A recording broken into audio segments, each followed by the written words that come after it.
Assalamualaikum warahmatullahi wabarakatuh. Selamat pagi semuanya. Kembali lagi bertemu dengan saya Dinda Putri di mata pelajaran Praktikum Akuntansi Perusahaan Jasa Dagang dan Manufaktur. Pekan lalu kita sudah membahas tentang laporan keuangan ya. Nah, kita akan melanjutkannya hari ini dengan laporan arus kas. Sebelumnya semoga adik-adik semua di rumah dalam keadaan sehat walafiat ya. Amin. Sehingga kita hari ini bisa belajar lagi di Praktikum Akuntansi Perusahaan Jasa dengan materi laporan arus kas. Nah, pengertian laporan arus kas. Laporan arus kas ini merupakan laporan keuangan yang berisi informasi aliran kas masuk dan aliran kas keluar dari suatu perusahaan selama periode tertentu. Informasi ini penyajiannya diklasifikasikan menurut jenis kegiatannya yang menyebabkan terjadinya arus kas masuk dan kas keluar perusahaan tersebut. Lalu tujuan dari laporan arus kas ini untuk apa? Laporan arus kas ini bertujuan untuk menyajikan informasi tentang penerimaan kas dan pengeluaran kas perusahaan dalam satu periode, sehingga pengguna dapat mengetahui dari mana sumber kas itu berasal, jumlah kas yang digunakan, dan perubahan saldo kas selama satu periode. Nah, dalam laporan arus kas itu ada dua metode penyajian. Yang pertama ada metode langsung. Nah, metode langsung ini arus kas dari kegiatan operasional itu dirinci menjadi arus kas masuk dan keluar, dirinci lebih lanjut dalam beberapa jenis penerimaan atau pengeluaran kas. Nah, sedangkan metode tidak langsung itu arus kas dari operasional ditentukan dengan cara mengoreksi laba bersih yang dilaporkan di laporan laba rugi dengan beberapa hal seperti biaya penyusutan, kenaikan harta lancar, dan hutang lancar, serta laba rugi karena pelepasan investasi. Nah, jadi dari kedua metode ini itu bedanya itu di kegiatan operasionalnya ya. Sama nanti kalau ada biaya penyusutan seperti itu. Nah, nanti kita akan bahas lebih lanjut di contoh soalnya. Nah, ini kita bahas yang pertama untuk metode langsung. Metode langsung dalam penyusunannya itu kita membutuhkan sumber datanya ya.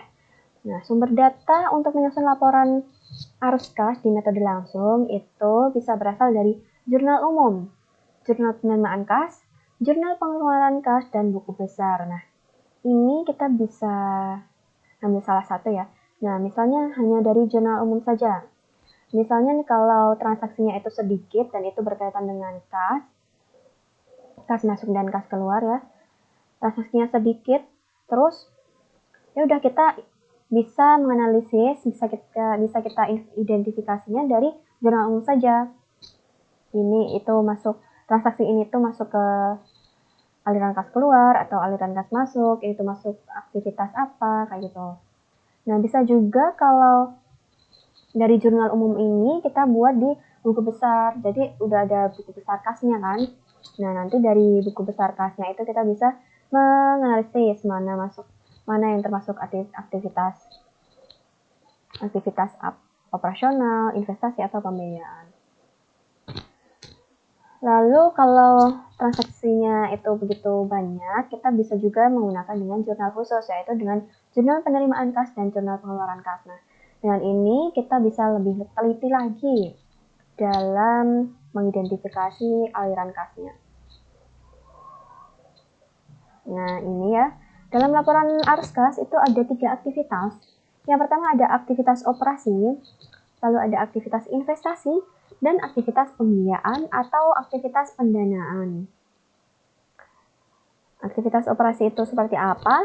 Aktivitas operasi itu aktivitas penerimaan dan pengeluaran kas yang ditujukan untuk kegiatan operasional perusahaan selama satu periode akuntansi.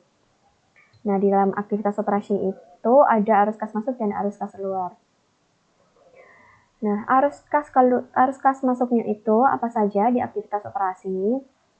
Itu jika dari penjualan barang atau jasa secara tunai, atau bisa juga dari pelunasan piutang usaha, atau dari penerimaan royalti, fee dan komisi, dan bisa juga dari pendapatan bunga dan pendapatan dividen.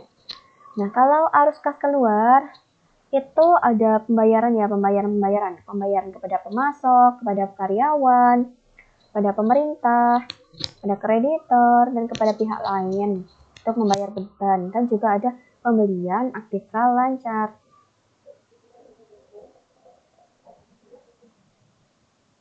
Lalu kalau aktivitas investasi itu aktivitas penerimaan dan pengeluaran kas yang ditujuan untuk kegiatan investasi perusahaan selama satu periode akuntansi. Nah, untuk arus kas masuk dari aktivitas investasi itu ada penerimaan kas dari penjualan aktiva tetap dan penerimaan kas dari penjualan investasi jangka panjang. Nah, sedangkan arus kas keluarnya itu berasal dari pembelian aktiva tetap dan pembelian investasi jangka panjang. Jadi ini hanya kebalikannya saja ya dari arus kas masuk dan arus kas keluar. Lalu yang terakhir adalah aktivitas pembiayaan. Aktivitas pembiayaan ini merupakan aktivitas penerimaan dan pengeluaran kas yang ditujukan untuk kegiatan pembiayaan atau pendanaan perusahaan selama satu periode akuntansi. Nah, kalau yang arus kas masuk dari aktivitas pembiayaan, ini ada penjualan saham, penerbitan hutang jangka panjang, penerimaan pinjaman jangka panjang. Dan kalau untuk arus kas keluar, itu masuk ke pembayaran kepada pemegang saham sebagai dividen, pembayaran untuk melunasi hutang jangka panjang, penarikan kembali modal saham, dan pengambilan pivot. Nah, kita masuk ke contoh soalnya. Di sini ada disediakan jurnal umum. Karena ini metode langsung, kita bisa langsung mengidentifikasi yang menganalisis transaksi-transaksi di jurnal umum. Nah, karena ini transaksinya sedikit dan kebanyakan juga merupakan transaksi kas ya. Nah, jadi kita bisa langsung mengidentifikasi dari jurnal umum. Mana yang masuk aktivitas operasional, mana yang masuk aktivitas investasi, dan mana yang masuk aktivitas pembiayaan. Nah, di sini ada catatan. Kalau O hitam itu merupakan penerimaan kas dari aktivitas operasional. O merah merupakan pengeluaran kas dari aktivitas operasional, dan I merah merupakan pengeluaran kas dari aktivitas pembiayaan ya. I pembiayaan ya, bukan untuk investasi ya. Nah, di sini ada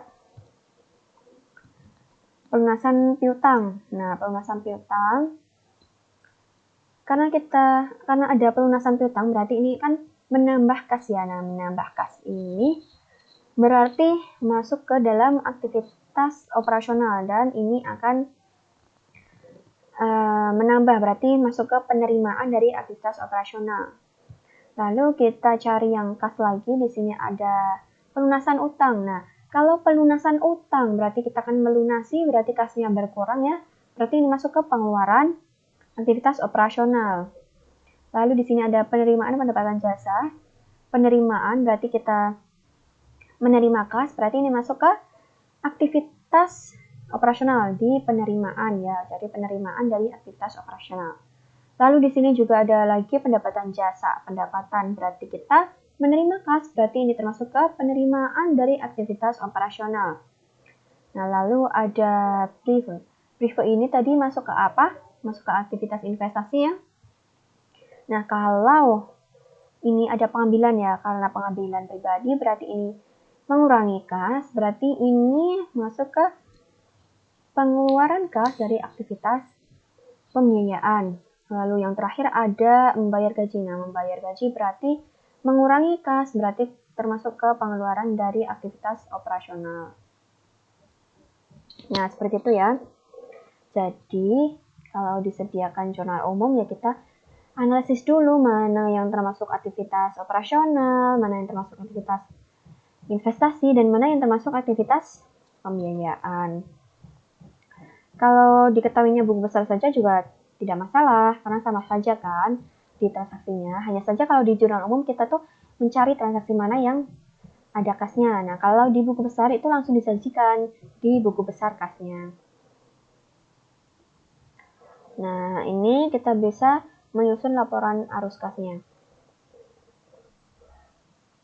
Di sini, arus kas dari aktivitas operasional, tadi kita sudah mengidentifikasi yang O, ada dari penerimaan, itu yang O hitam. O hitamnya ada 3. Nah, yang pertama ada pelunasan piutang. Nah, kita tuliskan di sini, pelunasan piutang usaha sebesar nominalnya 4 juta ya. Nah, kita tuliskan di sini pelunasan piutang usaha sebesar 4 juta. Lalu ada lagi tadi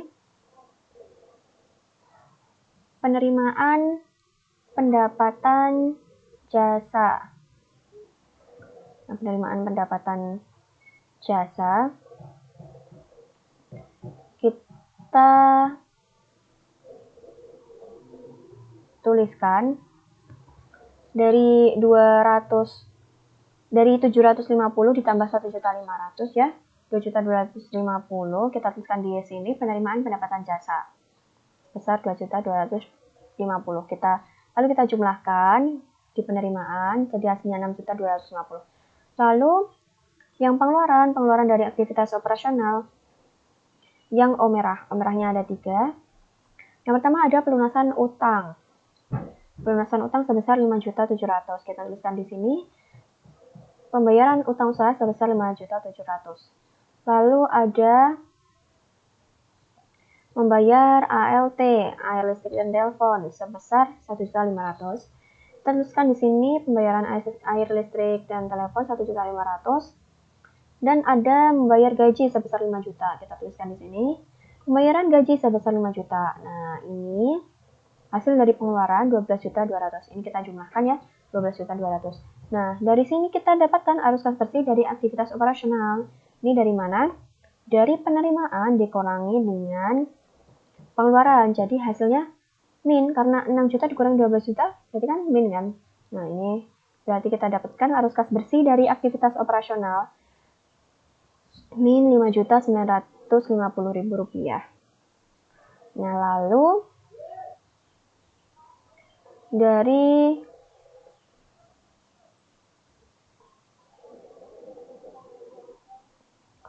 arus kas dari aktivitas investasi. Oh ya, ini mohon maaf, saya tadi prive itu termasuk ke bagian pembiayaan ya. Oh ya benar, berarti bukan investasi kan ya? Karena ini I ya, jangan keliru. Tapi harusnya P sih, tapi ini saya tuliskannya I. Tapi ini sudah ada pembenaran ya, di sini I merupakan pengeluaran kas dari aktivitas pembiayaan. Nah, di sini berarti tidak ada arus kas dari aktivitas investasi ya, tidak apa-apa. Jadi ini kosong. Nah, lalu arus kas dari aktivitas pembiayaan berarti ini tadi hanya dari prive saja, dari pengambilan prive sebesar 500.000. Berarti kita tuliskan di sini pengambilan pribadi sebesar 500.000. Jadi arus kas bersih dari aktivitas pembiayaan hanya min 500.000. Nah, dari sini dari arus kas bersih aktivitas operasional dan aktivitas pembiayaan kita jumlahkan min 5.950 ditambah min 500, hasilnya min 6.450. Karena ini min, berarti di sini merupakan pengurang kas bersih ya. Nah, ini merupakan pengurang kas bersih.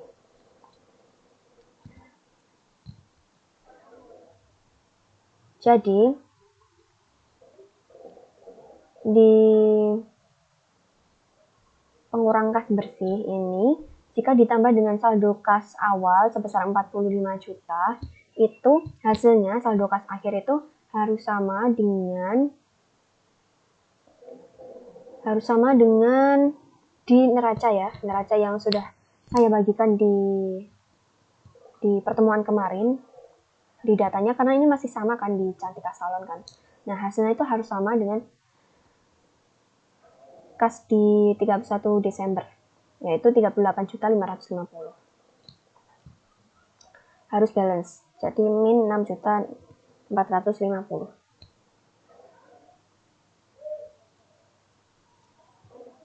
Lalu kita masuk ke metode tidak langsung.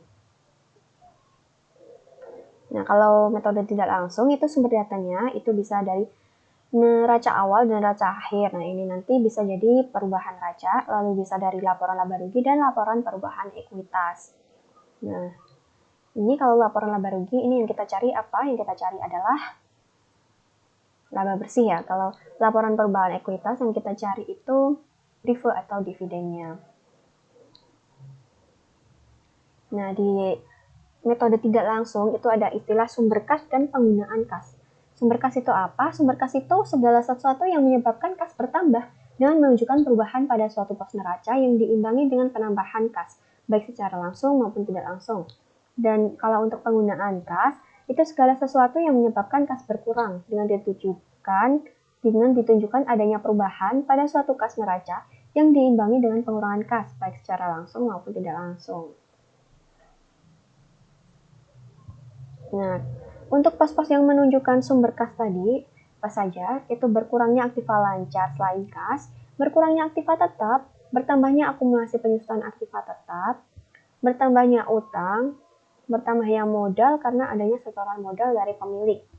Dan kalau untuk pos-pos yang menunjukkan penggunaan kas, itu bertambahnya aktiva lancar selain kas, berkurangnya utang, berkurangnya modal karena adanya pivot, dan bertambahnya aktiva tetap. Nah, ini untuk contoh soal dari metode tidak langsung. Ini diketahui laporan laba rugi. Nah, ini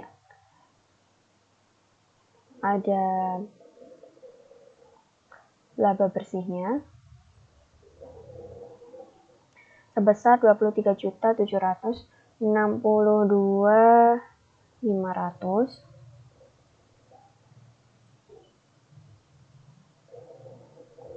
Lalu ada laporan perubahan ekuitas. Kita nanti butuhkan data untuk pivot 4.700.000. Dan ini untuk perubahan neracanya. Jadi ini sudah disediakan ya. Perubahan neraca 1 Januari, ini harusnya 1 Januari ya. 1 Januari 2020 dan 31 Desember 2020. Nah, ini neracanya ya. Lalu ini kita biasanya tuh soal hanya menyajikan ini saja, data awal dan data akhirnya. Lalu kita mengidentifikasi sendiri apakah ini tuh antara kedua ini tuh bertambah atau berkurang. Nah, tapi ini sudah disediakan ya, biar adik-adik mudah juga. Di sini ada beberapa yang bertambah dan ada beberapa yang berkurang. Nah, untuk sumber dana dan penggunaan dana ini itu harus balance jumlahnya, karena ini tuh hanya untuk mengetahui di sini di perubahan itu balance atau tidak. Nah, ini sumber dana dan penggunaan dana ini kita bisa lihat dari sini itu masuk ke sumber dana atau penggunaan dana dari yang materi yang tadi di awal tadi ya. Lalu dari data itu kita bisa menyusun laporan arus kasnya. Nah, sama seperti metode langsung, itu ada arus kas dari aktivitas operasional, dari investasi dan pembiayaan. Nah, tapi hanya berbeda di laba bersihnya. Kalau metode tidak langsung itu ada laba bersihnya, dan isinya itu adalah kenaikan atau penurunan, bertambah atau berkurangnya akun-akun ya. Jadi enggak langsung seperti di metode langsung. Nah, ingat kalau dari arus kas dari aktivitas operasional, yang kita perhatikan adalah aktiva lancar dan kewajiban lancar. Nah, di sini kita lihat yang aktiva lancar dan maupun kewajiban lancar ya. Nah, kita ingat lagi kalau arus kas dari aktivitas operasional itu yang menambah laporan arus kas itu jika aktiva lancarnya itu berkurang dan jika kewajiban lancarnya itu bertambah ya. Nah, maka di sini aktiva lancarnya itu berkurang. Yang berkurang apa? Asuransi dibayar di muka dan perlengkapan. Nah, ini karena berkurang maka masuk ke penerimaan arus kas dari aktivitas operasional 1.200.000 dan 2.800.000. Lalu, kalau untuk akumulasi penyusutan itu tetap ya, kalau bertambah di sini juga bertambah. Jadi masuk ke penerimaan. Nah, lalu yang masuk ke penerimaan apalagi bertambahnya kewajiban lancar ya. Nah, ini bertambahnya kewajiban lancar berarti yang masuk adalah utang bunga dan utang gaji. Di sini ya, utang bunga dan utang gaji. Nah, lalu dari data ini kita jumlahkan jadi 12.437.500. Lalu yang pengeluaran berarti kebalikannya, yaitu dari bertambahnya aktiva lancar dan berkurangnya kewajiban lancar. Nah, di sini ada bertambahnya aktiva lancar, ada utang usaha 3.800.000 dan utang usaha sebesar 1.500.000 berkurang ya. Kita tuliskan di sini. Jadi arus kas bersih dari aktivitas operasional ini kita dapatkan dari ini laba bersih ditambah dengan penerimaan dikurangi dengan pengeluaran. Jadi hasilnya adalah 30.900.000. Nah, kalau untuk arus kas dari aktivitas investasi itu kita perhatikan, yang kita perhatikan adalah aktiva tetap. Nah, aktiva tetapnya itu peralatan itu bertambah. Nah, kalau bertambah sama seperti aktiva lancar, kalau bertambah akan mengurangi laporan arus kas. Berarti di sini masuk ke pengeluaran. Jadi min 5 juta. Jadi arus kas bersih dari aktivitas investasi itu min 5 juta. Lalu untuk arus kas dari aktivitas pembiayaan itu yang kita perhatikan adalah kewajiban jangka panjang dan di modal atau preferred atau dividennya ya. Nah, di sini kalau di sini kita ada utang hipoteknya bertambah. Nah, kalau utang bertambah maka masuk ke penerimaan ya. Berarti ini bertambahnya utang hipotek masuk ke penerimaan 10 juta. Lalu untuk pengeluarannya itu ada di pengambilan pribadi. Nah, pengambilan pribadi prefernya itu kita dapatkan dari di sini prefernya 4.700.000. Kita tuliskan di sini, berarti arus kas bersih dari aktivitas pembiayaan itu 10 juta dikurangi 4.700.000, hasilnya 5.300.000. Nah, dari sini kita bisa menuliskan ini masuk ke pengurangan atau penambahan kas. Nah, ini 30 dikurangi 5 juta dikurangi 5.300.000, hasilnya ada 31.200.000. Karena ini positif, maka harusnya ini penambahan ya. Ini mohon maaf, saya salah menuliskan, harusnya penambahan kas bersih sebesar 31.200.000. Nah, ini 31.200.000 itu harus sama dengan di sini perubahan neraca harus sama dengan di kasnya ya, 31.200.000. Lalu kita bisa tuliskan tadi saldo awalnya 25 juta ya. Kita tuliskan di sini saldo kas awal itu 25 juta dan kita tambahkan 250 juta ditambah 31.200.000 itu hasilnya 56.200.000. Itu harus sama dengan data akhir kas neraca di akhir periode. Nah, itu harus sama, harus balance. Nah, seperti itu.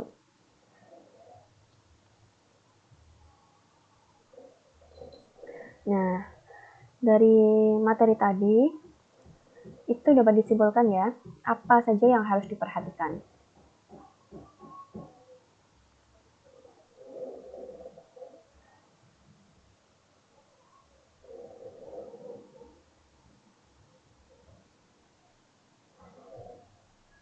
Nah, ini yang harus kita perhatikan ya. Jadi, kesimpulannya itu yang harus kita perhatikan dalam menyusun laporan